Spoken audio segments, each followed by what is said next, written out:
time on my Cannondale Bad Habit Carbon 1. Set up, freshly set up. It's been set up in the front with the Schwalbe Rocket Ron 2.6s, and I had a 2.8 in the rear. Now I've got a 2.6 front and the rear after struggling with it for over an hour this morning, which wasn't really the tire's fault. The old tire, which was the Rocket Ron 2.8, was sealed on there so well that I couldn't get it unlocked from B. These are hookless carbon. They're 40 or maybe even bigger than 40 millimeter wide. And it was up on that. It was not coming off easily. And it was taking the rim tape with it.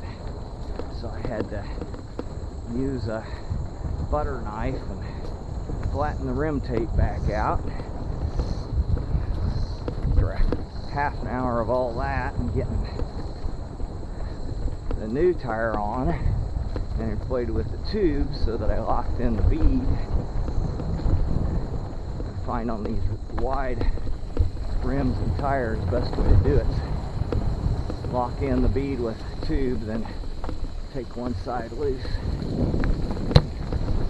Well, after all that, putting the old valve stem, which was one that came with this bike, so it was Cannondale, or whoever Cannondale buys it from, valve stem, tubeless. It leaked, and I couldn't get it to stop leaking. It was leaking bad. So then I had to peel the tire back off one side, put a stands valve stem in it, which I really should do a segment on why to never use any tubeless valve stems other than stands, unless they're WTBs. Those are okay too.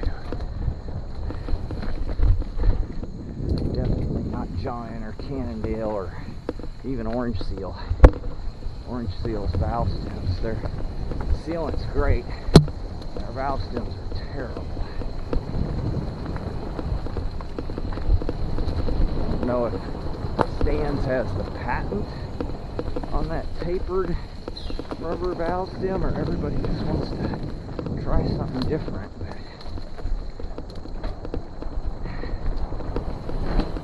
it's by far the most consistent that I've found, and the most durable too.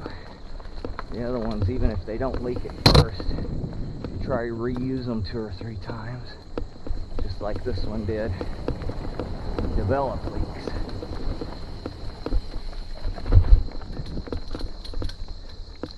So, thinking this bike is going to be by far the quickest. I'm really liking the way these tires roll.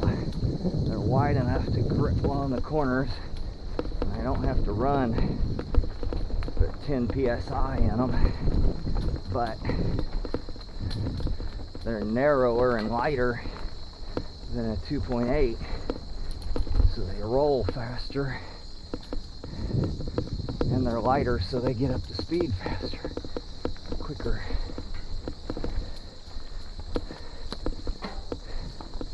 Either one of these 27.5 plus bikes are much more comfortable to me to ride than that 29er. 29er still rolls good. It's a nice light bike. Still climbs great.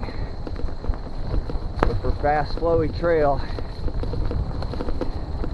for my riding style, which is fairly good uphill, fairly bad downhill, fairly cat 2 everywhere in between, plus bikes just make a lot of sense. And with this full suspension carbon, this Bad Habit, this 2.6 tire size just really seems nice. I'm really curious now because the new Giant Trance and Anthem just came out, and the Stance, I think they're all still based on that Maestro suspension design that I like. It situates the shock it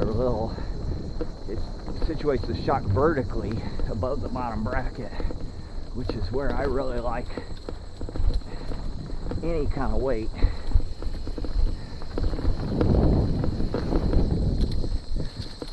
I'm kind of curious to try one now. 2.6 wide. Even though I think they'll fit up to 2.8. It's interesting that Giant went ahead and did that after they said fairly adamantly a couple years ago that they felt like 2.6 was the sweet spot. There must just be enough market still for the plus tires. And the plus tires are definitely more forgiving, and they really start at 2.6 anyway. Anything above a 2.4 is arguably a plus tire.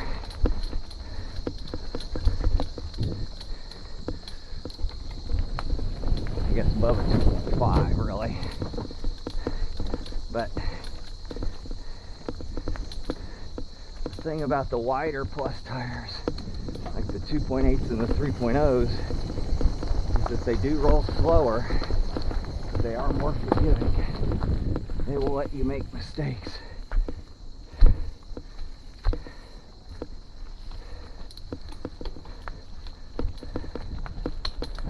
A little too high on my gearing. Wow, that's getting loose.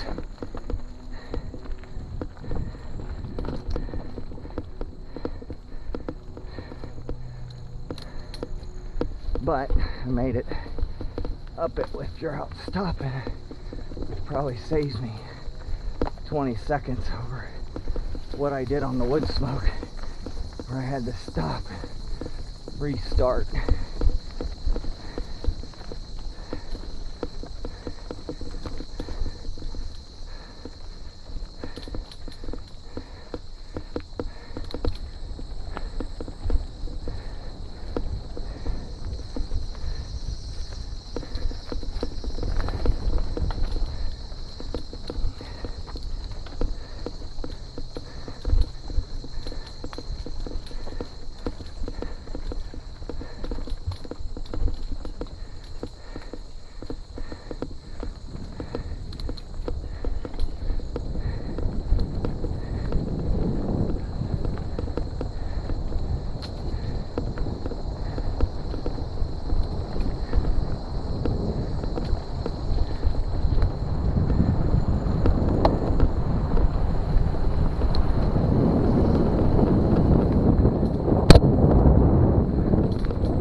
Just feels like too, because it is,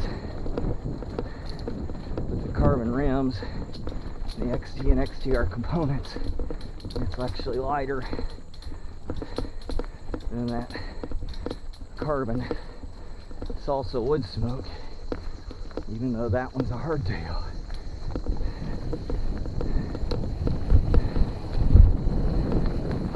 And even though this one has a aluminum rear triangle.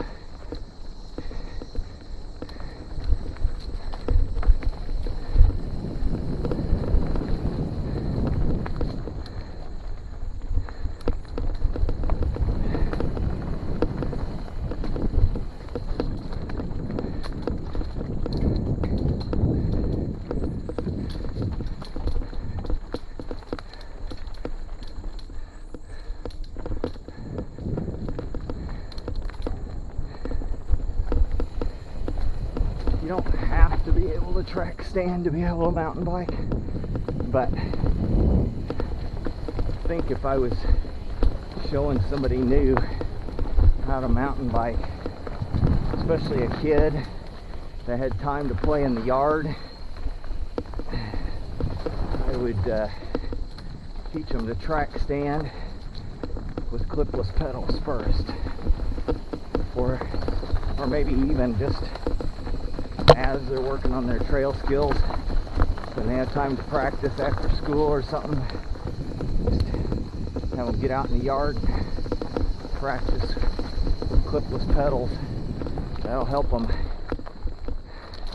clipping in and out, getting unclipped instinctively, which is really just heel out, but it's surprising how hard that maneuver is for a newbie when they're falling over.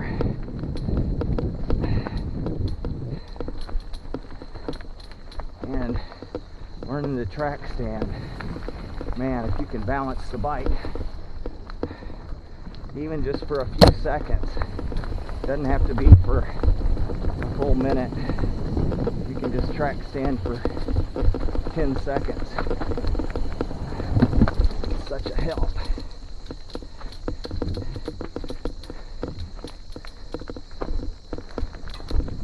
Just lots of situations on the mountain bike where it just really helps to be able to stop clipped in and not fall over.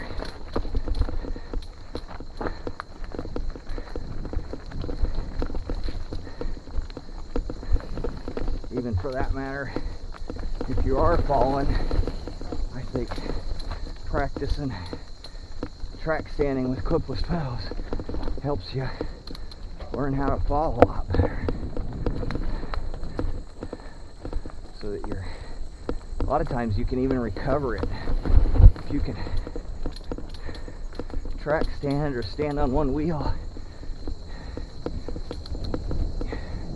you lose a wheel out here on the mountain bike, even at speed, a lot of times you can lift the weight off that wheel and recover and just put it back in line. Even if it's sliding, it's amazing.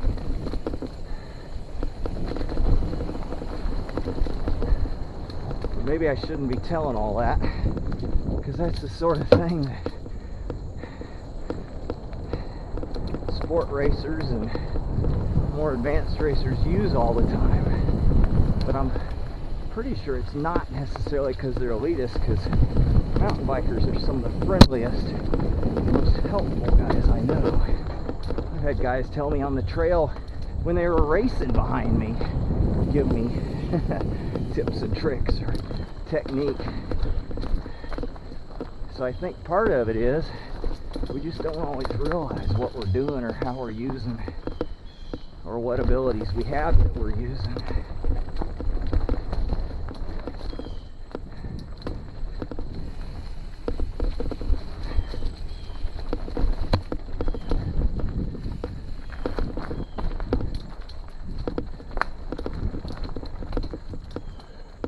Big part of a section like that is just not banging your crank arms on the rocks.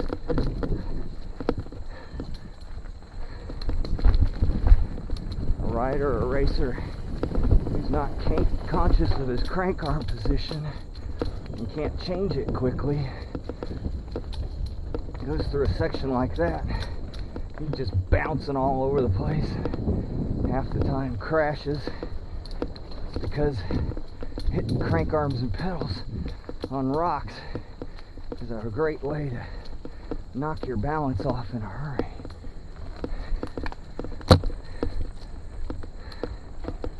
Yeehaw! It's my 6th lap today. Starting to feel it a little bit. Not necessarily in the legs.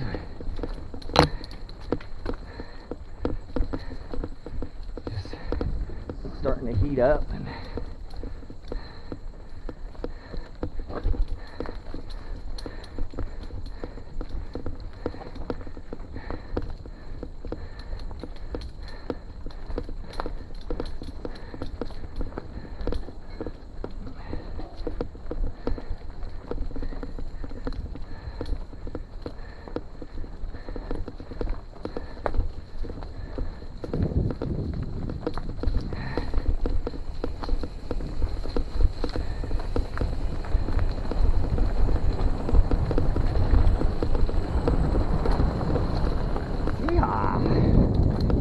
smoke through that section.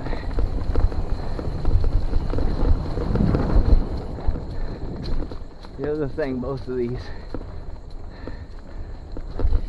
27.5 plus bikes have that 29er doesn't are dropper seat posts.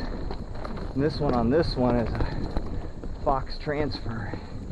It's a really nice dropper. Smooth action, not quite as quick as some of them, but really smooth and tons of travel, tons of adjustment. Fairly light as droppers go, especially for as much travel as it has.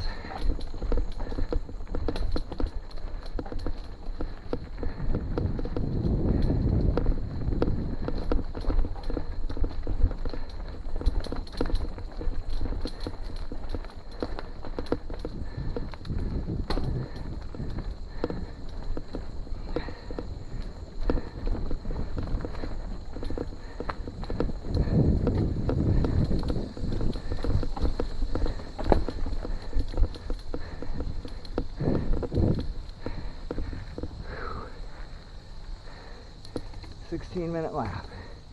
So it's still not super fast. It's not a 14-minute lap, but it's definitely faster than either of the other two bikes, and I'm probably tireder now than I was then. So there it is. My way of thinking and riding, that's my fastest mountain bike right now.